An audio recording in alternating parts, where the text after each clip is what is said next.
श्रीराम समर्थ. 20 तारखेला जो महोत्सव आहे, या महोत्सवाच्या तयारीला आपण सर्वजण लागलेले आहात. पण या 20 तारखेच्या महोत्सवाची खरी तयारी त्या दिवशी मतदानाच्या माध्यमातून आपण पूर्ण करणार आहोत. सत्पात्र दान आतापर्यंत आपण अनेक केले असतील.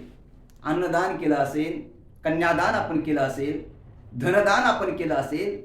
पण लक्षात ठेवा, ज्या कन्येला दान दिलेलं आहे, जे अन्नदान आपण केलं आहे, जे धनदान आपण केलेलं आहे, हे तिन्ही दानं भविष्यामध्ये सुरक्षित राहावेत असं वाटत असेल तर आता आवश्यकता आहे सत्पात्र रूपी मतदानाची.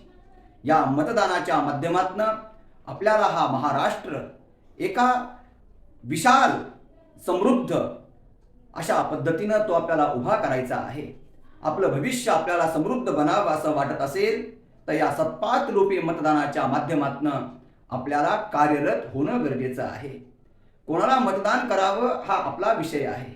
आपण सुजाण आहात, पण देव, देश, धर्म आणि समाज यावर जो प्रेम करणारा आहे, यांच्याबद्दल ज्याच्या अंतःकरणामध्ये तळमळ आहे, असा आपण ओळखावा आणि त्याला आपण मतदान करावं. कारण ज्याचं देशावर प्रेम आहे, ज्याचं धर्मावर प्रेम आहे, ज्याचं ईश्वरावर प्रेम आहे आणि ज्याचं समाजावर प्रेम आहे, तोच या राष्ट्राचं कल्याण करू शकतो. बाकी सर्व या राष्ट्राला धुळीच मिसळू शकतात. त्यामुळं आपण सुजाण आहात. योग्य निर्णय घेऊन आपण 20 तारखेला सर्वांनी मतदान करावं, एवढीच आपल्या सर्वांना प्रार्थना. श्रीराम समर्थ.